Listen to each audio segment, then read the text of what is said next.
You're getting stronger. Yep, you're getting stronger.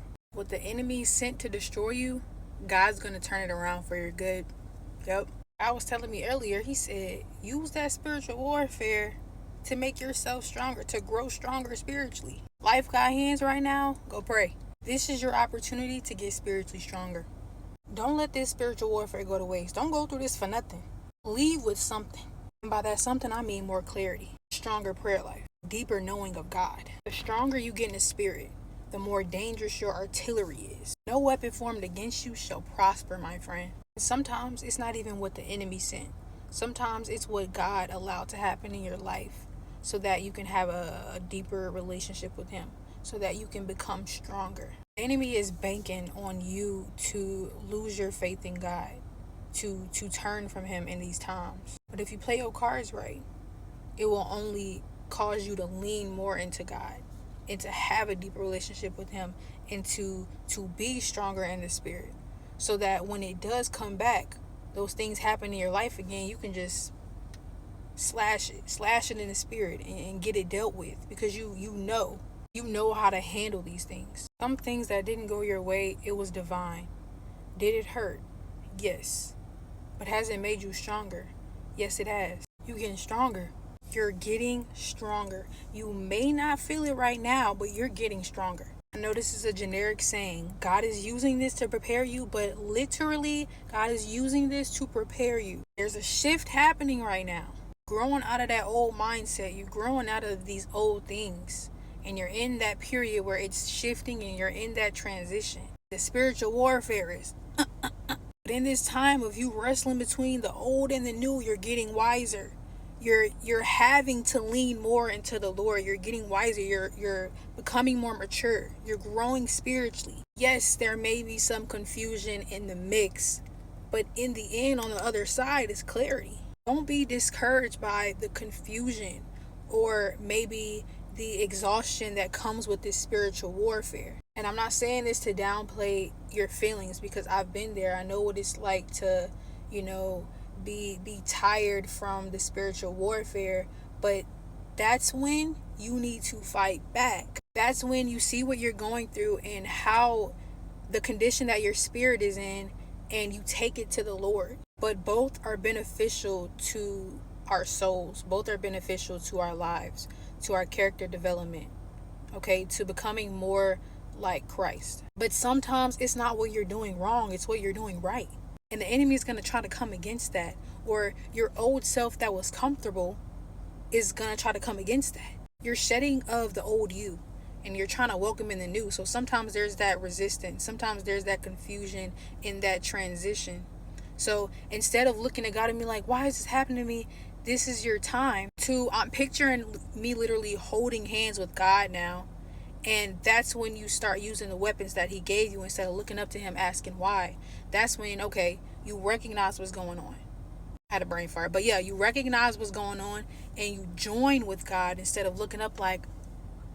Instead, you're holding hands with him and you join him in this time of battle. And when you do that, you begin to see, change happening. You begin to see, beauty come out of this. I keep hearing it in my spirit. The Holy Spirit keeps reminding me of that verse with the beauty for ashes, beauty for ashes. I'm gonna put it up here. Join him in this battle and continue to grow stronger. Continue to grow stronger. You think you getting weaker because it's weighing you down. Whole time you're becoming stronger. You're learning from this. You're maturing from this. And I know it's heavy.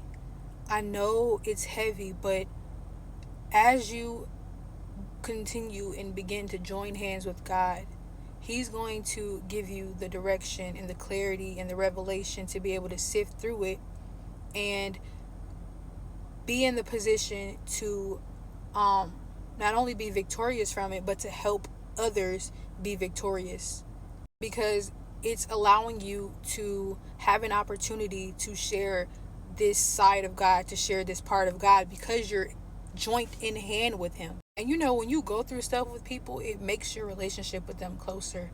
You understand them in a deeper way, and you know them in a deeper manner.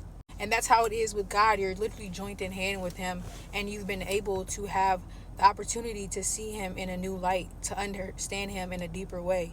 And then once you become victorious from that, which he promises us in the Bible, we are to help others find God through that. So you're getting stronger. Whether you see it or not, you're getting stronger. And at the end of this, you are going to have such a testimony. Oh, I see it. Things are shifting. God is preparing you for so much. He's preparing you for so much. And this will not all be in vain, man. Beauty for ashes. This will not all be in vain. He's making you stronger. And I understand. You wonder, like, why do I have to go through this way? Like, why is it so heavy? It's for your good. I'm telling you, the things that I've went through have only made me stronger. It's only made me a better person. It's only made me more grateful. Was there some pain? And was there things that I needed to heal from? Yes, but that was when I was sifting through these things and going through these things with the ideologies of the world, instead of fully doing it devoted to God and doing it in his ways. And as I'm continuing to go through these things, God is not only reminding me that he's preparing me, but now that I'm doing it in hand with him, I'm able to become stronger and to gain a deeper meaning of life. Yeah, you can gain a deeper meaning of life going through things, and even if you don't believe in God, but when you do it with God, it reminds me of, Shadrach, Meshach, and Abednego. They went through that furnace unscathed. And that's what, the Holy Spirit is reminding me right now. When you do it with God, you basically come out as if you had been through nothing. Of course, they went through the fire and things happen. You know what I'm saying? Like how we go through the fire and we're restored from the inside out. And it hurts. It hurts through the process, but it's good pains. And at the end, we come out as if we were unscathed. Because God heals those parts. Because when you're in the process of being refined, you wrestle with your old self and your new self. So sometimes you're going to want to lean more into, what your flesh desires in that moment. But when those times when you hold hands with God and you look up to the Father and you do what your spirit needs in that moment, you see that pain that you went to. You see how it is for your good, how it was for your good. And you look back and you're like, I understand why I had to go through that. It makes you grateful for the growing pains that you went through that time of refinement. So remember that this is only making you stronger. And whatever the enemy tries to put in your ear trying to discourage you, and he wants you to turn your back on God so bad, realize that it's only making you stronger. And don't run away from those thoughts where you do question God. But when you do question God, you take that to God.